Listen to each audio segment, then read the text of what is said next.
If you look at it, you step back, you think, what has horse racing got? Horse racing is such an exciting event. It's people on horses racing against each other. It's almost it is an event built for betting, isn't it? Hey, this is Jesse here, and this is a special episode of the Betting Startups podcast where I discuss the future of racing with Seb from Flutter and Dan from the British Horseracing Authority. In this discussion, the guys share insights from Project Beacon, which is the most comprehensive research ever undertaken into British racing's audiences. It's also the catalyst for a new program aimed at bringing innovation to racing and engaging the next generation of fans. The program is now accepting applications from qualified startups through November 23rd, which will culminate in a live pitch to industry experts at York Racecourse in February 2026. Have a look in the show notes for a link to find out more information about the program on Flutter's Alpha Hub website, as well as a link to submit your application. Now, on to my discussion with Seb and Dan on the future of racing. All right, we are back on the Betting Startups podcast, and this is a bit of a special episode in that we aren't focusing on a startup company specifically, but rather we're looking at opportunities for startups in a specific vertical within real money gaming that, frankly, we haven't spent much time talking about through almost 200 episodes of the podcast, which is horse racing. We do hear anecdotes suggesting that horse racing is on some decline, but to the contrary, the sport remains a massively popular one. And my guests for today's episodes are working hard to bring attention and interest to the sport on behalf of their respective organizations. I have Seb Butterworth from Flutter, where he's part of the team helping to drive engagement in the sport through new product innovations. And joining him is Dan O'Sullivan from the British Horseracing Authority, which has partnered with Flutter on a program called The Future of Racing, which aims to find innovative companies that are ready to revolutionize the sport and engage the next generation of fans. So, gents, first and foremost, welcome to the Betting Startups podcast. How are we doing today? Great, thank you. Very good, yeah. So just to give some quick background and context for the audience, guys, the Future of Racing program builds on something called Project Beacon, which is the most comprehensive research ever undertaken into British racing's audiences. And based on the insights from Project Beacon, you've identified 4 key themes as critical areas for innovation.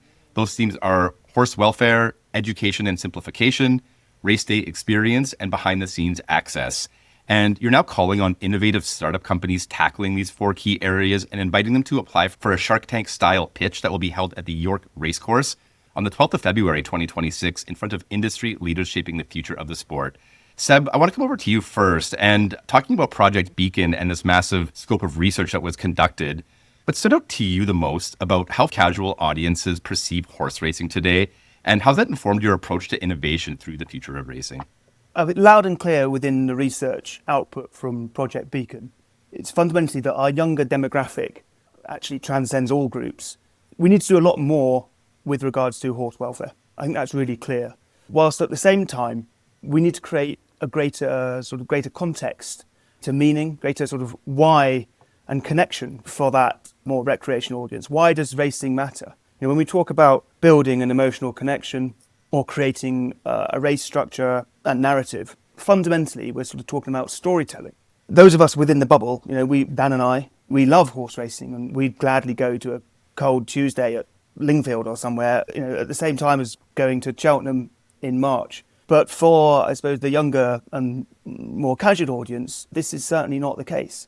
Project Beacon points to a real lack of context and a lack of meaning for those sort of less sort of famous racing events. Cheltenham, the festival, it's obvious. It's the best horses, the best jockeys, trained by the best trainers, racing against one another in the best races. It's like the World Cup of racing. And therefore, it's hugely popular over here in the UK. But for the majority of other racing, really just lacks that context, lacks that why. Why are these horses running against each other? Football and other sports, they're different in that sense. They're every game matters. There's great rivalry, and there's a great personal connection for individuals. We really need to bring that about with horse racing, and I think Project Beacon pointed to that sort of quite holistically over those jobs to be done that you mentioned. And Dan, from the perspective of the British Horseracing Authority, I know you look at the total addressable audience of racing into different segments, including a growth segment. And as Seb just alluded to, we talk about some of the younger demographics perhaps that represent that growth segment. Now, from that perspective, looking at those 4 key areas I mentioned being horse welfare, education and simplification, race day experience, and behind-the-scenes access, which do you see as the biggest near-term opportunities to engage the growth segments that we're talking about here, and why? I guess, the totality of Beacon itself told us a story of opportunity for horse racing. it showed that we had sort of 25 million people in the UK who were open to horse racing, which is 44% of the adult population.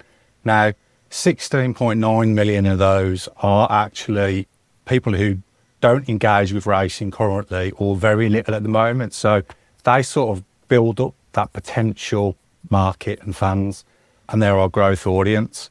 I don't think one's more important than the other, but I think in terms of greatest opportunity, it is the behind the scenes content, because it will help with that emotional connection for people. It also helps with horse welfare. You know, our research told us that the most credible message that we can have on welfare, 46% people have told us that, is how well our horses are cared for. So if they can see behind the scenes in the stable, at a race course, how well they're being cared for, it's key. It can also play a role in the race day experience. You know, not everyone is going to go to a race course straight away. So if we can sort of share what the race day looks like, you know, through social media, one of our sort of racing channels has a race day experience where it goes around the courses and it sort of brings it into sort of people at home. And also behind the scenes can help with the education of people, telling them what racing stories are. It can inform people around our touch points of what betting, how you can bet, what bet types there are, what the race day looks like. It also has a part of ownership as well, which is another of our touch points in terms of, you know, what it's like to be an owner, the ownership experience, both on and off course as well. So I think in terms of the nearest opportunity, it is around those potential fans. So it'd be behind the scenes content, Jesse. All right. And Seb, thinking about racing as obviously a sport rooted in tradition and heritage, how's Flutter thinking about balancing the sport's heritage with the need to modernize, right? As we've talked about here already, there needs to be new ways and new approaches to engaging that younger demographic. And again, how's Flutter thinking about balancing the sport's heritage with that need, particularly when experimenting with new technologies and fan experiences? Yeah, it's a great question. I mean, first and foremost, I think you speak about horse racing. It's a declining sport, and it absolutely has challenges across the globe, whether it's in the US, whether it's in the UK, whether in France or even Australia. If you look at it, you step back, you think, what has horse racing got? You know, horse racing is such an exciting event. You know, it's people on horses racing against each other. It's almost it is an event built for betting, isn't it? You know, we have in the UK, we have 59 race courses up and down the country. They are beacons of community, you know, where people come together, like you and me, and you can be rubbing shoulders with the king.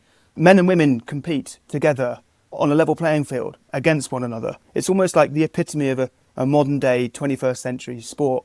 And it's also accessible. You know, you don't have to necessarily born into racing. You can become, you know, a jockey. You can actually work in racing, become a trainer. And then on top of that, you have the majesty of the thoroughbred, the horse. I think racing, therefore, has all the ingredients to be hugely successful, despite the fact that, as you mentioned, it is facing various challenges. And it must, when it thinks about modernising, which it does need to do, it must sort of cling on to what has made racing such a great and vibrant sport for many hundreds of years. Particularly a specific example for you within Flutter. You know, we know the race card. If you go racing and you pick up a race card, it's difficult to understand, difficult to comprehend. The various numbers, the terminology can be overwhelming, particularly for a recreational new race goer. They're going first time. They end up picking a horse because the silks are their favourite colour or whatever. And often they'll go home empty-handed and go, oh, crikey, it's too difficult this game, isn't it? And that's come through in our research from Flutter, but also in the research from Beacon, where, you know, customers were saying it feels too much like a lottery. So we created a brand new race card, okay, which removed much of the jargon.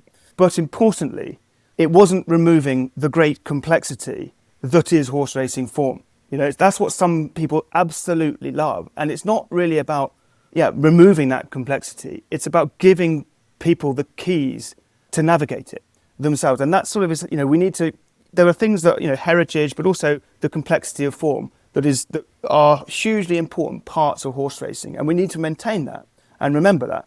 But we do need to modernise the sport. We do need to make it more accessible for younger generations so they can actually, you know, it can be the sport they want to be talking about.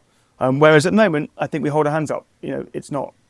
And Dan, looking ahead here, you know, what are some of the early signals or maybe ideas that you've seen come across your radar they give you some sense that, there are solutions out there that could capture the needs of growth segments. Any sense from your perspective as to, what the sport could look like for them in say, a 5 to 10 year time horizon?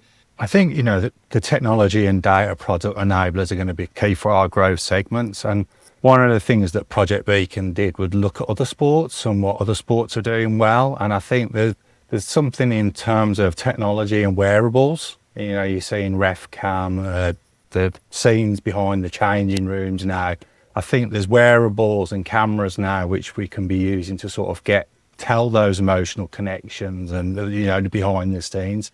Also from an equine perspective, those wearables can help in the welfare of the horse, as well as providing performance data to the betting market as well.